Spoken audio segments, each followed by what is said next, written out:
초공이라는 개념에 대해서 살펴보는 시간을 한번 갖도록 하겠습니다. 여러분들이 아마 이제 생소한 개념일 텐데요. 그 초공이라는 개념이 영웅적 행동의 하나의 준거 기준으로도 많이 그 영웅학자들이 쓰고 있기 때문에요. 오늘은 그 초공이 과연 무엇인지 그런 점을 한번 간략히 정리해 보도록 하겠습니다. 자, 다음 이제 사진이 이제 4장을 여러분께 보여드릴 텐데요. 자, 첫 번째는 그 연평여전에서 싸우고 있는 그 이 군인들이 되겠습니다. 자, 두 번째는 화재 진압에 그 자신의 생명을 그 위험을 무릅쓰고 참여하고 있는 소방관들이 되겠고요. 그다음에 범인을 잡기 위해서 이 총격전을 벌이고 있는 경찰의 모습이고, 또 이 마지막 사진은 퇴근 중 지하철에서 그 심정지 상태에 있는 승객을 그 심폐소생술을 통해서 살려내는 간호사의 모습이 되겠습니다. 이 4장의 사진의 공통점은 뭔가를 지켜내는 거죠. 그것이 국가가 됐건 또 그것이 타인의 생명이 됐건 간에요. 뭔가를 이제 보호하고 지켜내는 기능을 하는데요. 따라서 이분들의 경우에는 흔히 우리가 영웅이라는 칭호가 이제 붙기가 쉽상일 것 같습니다. 그런데 그 과연 이제 이러한 직무가 이러한 그 구조 행위와 관련돼 있는 그러한 일을 수행하는 사람들을 우리가 다 영웅으로 부를 수 있는지 아닌지 그 기준으로 우리가 흔히 많이 쓰는 것이 바로 초공이라는 개념이 되겠습니다. 자, 구체적으로 한번 그 개념을 한번 보시면 이제 구조행위 직무를 수행하는 사람들의 경우를 한번 살펴보시죠. 군인, 경찰, 소방관, 응급구조사, 또 간호사, 또 의사 등등의 이런 사람들은요, 타인을 살리는 행위를 이제 하게 되는데요. 그러면 과연 타인의 생명을 살렸다고 이들 모두를 우리가 영웅으로 부를 수가 있겠느냐라는 거죠. 또 그 타인의 생명을 살리는 과정에서요, 자신의 생명을 희생하게 된다면 또 그 희생이라는 그 하나만 가지고 우리가 이들을 또 영웅이라고 우리가 부를 수 있겠는가?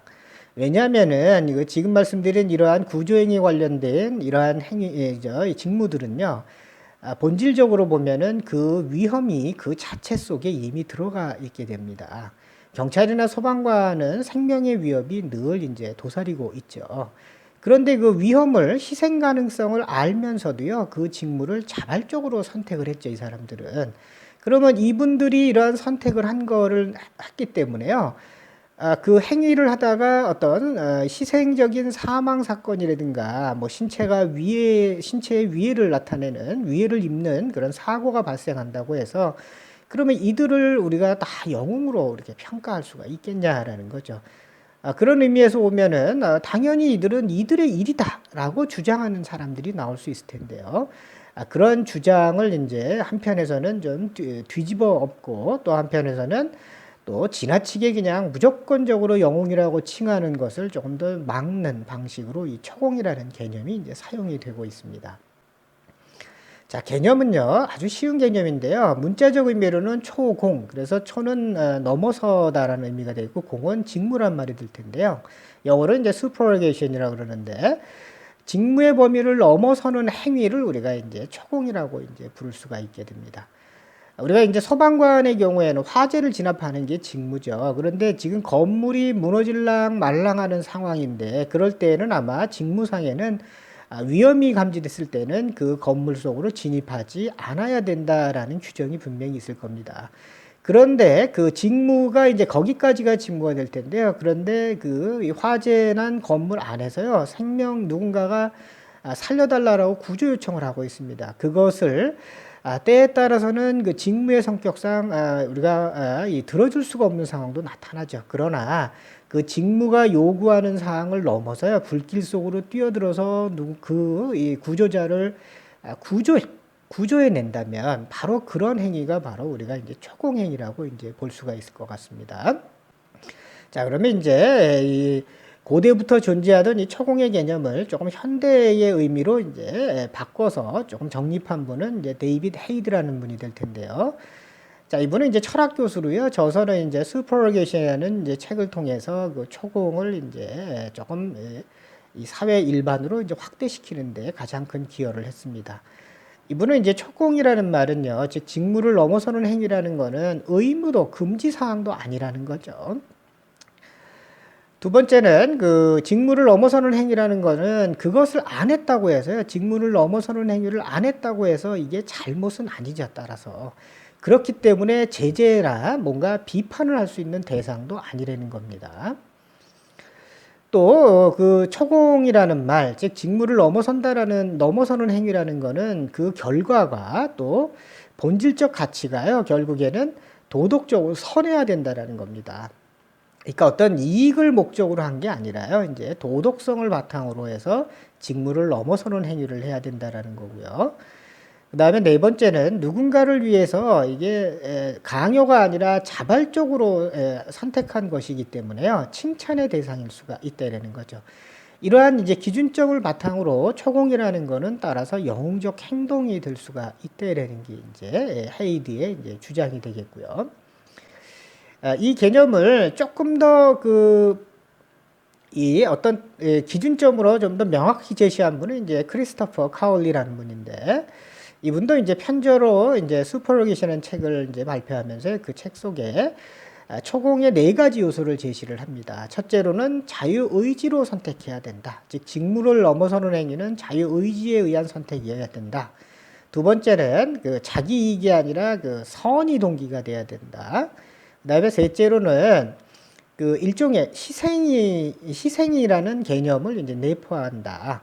즉 이제 직무를 넘어설 때에는 희생이 이제 그 바탕이 희생이 뒤따를 수 있다라는 점들을 인식하고 있어야 된다라는 거고요. 그다음에 넷째로는 때에 따라서는 이제 부정적 결과도 나타날 수가 있는데, 그것이 뭐냐면 심리적으로 어떤 당혹스러움을 내 스스로 내 심리 속에 일으킬 수도 있고, 또 남의 동정의 대상이 될 수도 있고, 또 이게 너무 큰 일을 겪게 되면은 심리치료, 트라우마가 생겨서 심리치료를 받게 될 수도 있고, 다시 얘기하면은 개인에게 어떤 그 피해가 갈 수가 있다라는 거죠. 이제 위험이 이제 동반된다라는 게 바로 이 카울리가 주장하는 초공의 이제 개념이 될 것 같습니다. 이 네 가지의 개념을 바탕으로 해서 직무의 행위를 넘어서는 행위가 이런 네 가지 기준점에 부합을 한다면 이를 초공이라고 부를 수가 있을 거고요. 이제 부를 수 있다라는 게 이제 크리스토퍼 카울리라는 분의 이제 초공의 개념이 될 것 같습니다. 그럼 이제 이 초공이 영웅적 행위와도 이제 결국에는 밀접한 관련성을 맺을 수밖에 없게 되는데요. 바네사 카버네오이라는 분은 그 의무의 수준을 높이는 어떤 증가 효과를 가져온다라고 얘기했는데, 우리가 이제 초공, 즉 직무라는 것이 하나의 이 어떤 직업상 요구하는 일종의 의무죠. 그런데 그 이상을 한다라는 거는 그런 행동을 하는 사람을 우리가 지켜보고 있으면은 우리가 이제 어떤 특정한 상황에서는 뭔가 그 의무를 넘어서서 이제 행동을 해야 된다라는 것들을 사람들에게 환기시킨다는 거죠. 또 아처하고 리쥬란 분은 우리가 일반적으로 이성적으로 요구할 수 있는 일을 우리가 직무가 될 것 같고, 또 인간의 어떤 그 행동이 될 것 같아요. 그런데 이 직무를 넘어서 자기 희생을 감행하는 이러한 사람들을 보고 있으면은 이제 우리가 이성적으로 요구할 수 있는 그러한 이제 점들을 우리가 조금 더 높일 수가 있다. 그래서 사회를 조금 더 좋은 사회로 만들 수가 있다. 그런 점에서 보면 그 초공이라는 거는 결국은 영웅적 행위가 이제 된다라고 이제 이렇게 생각들을 하고 있습니다. 그러므로 우리가 군인, 경찰관, 소방관, 응급구조사, 간호사 등과 같은 이러한 직무와 관련된 사람들의 영웅적 행동을, 어떤 행동을 판단할 때요, 그분들의 행동이 초공행위가 들어가 있느냐, 초공행위로 볼 수 있느냐 아니냐를 가지고 그게 만약에 초공행위다라고 판단이 됐을 때는 이들의 행위를 영웅적 행동으로 볼 수가 있고, 결국에는 이제 영웅으로 찬사를 이제 보낼 수도 있다라는 게 될 것 같아요. 그렇지 않고 단순히 직무 내에서 누군가의 생명을 살렸다. 그러니까 대표적으로 앞에 나와 있는 것처럼 그 간호사가 될 것 같아요. 간호사 이분은 자발적으로 행위를 했지만은 지하철에서 심정지 상태에 있는 승객을 살린 거는 대단히 숭고한 일이지만은 그렇지만은 그 속에는 어떤 자기 희생이라든가 어떤 위험성이 동반되어 있지는 않죠.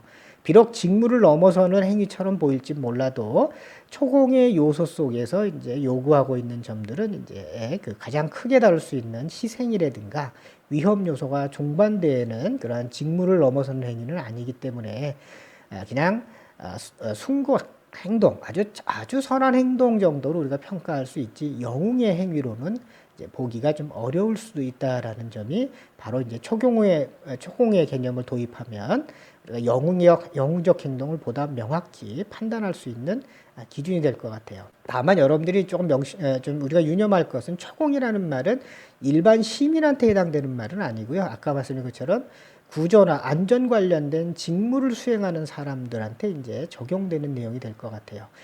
그래서 그 미국에서 가장 또 세계적으로도 가장 그 영향력을 행사하는 영웅상이 있는데 영웅 포상 제도가 포상하는 기관이 있는데 이제 카네기 이제 펀드라는 그런 영웅상 수상 기관이 있습니다. 그러니까 카네기가 설립을 했는데요.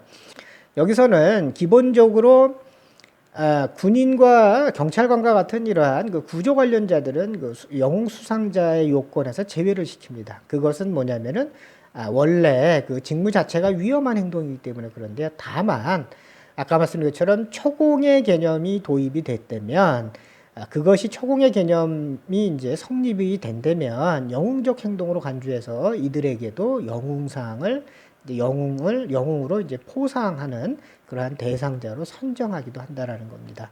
그런 의미에서 우리가 단순히 그 안전과 관련된 또 구조와 관련된 직무를 행하는 사람들의 그러한 그 구조 활동 자체만 가지고요, 그것을 영웅적 행동으로 그대로 평가하기는 사실은 조금 무리가 있을 거고요.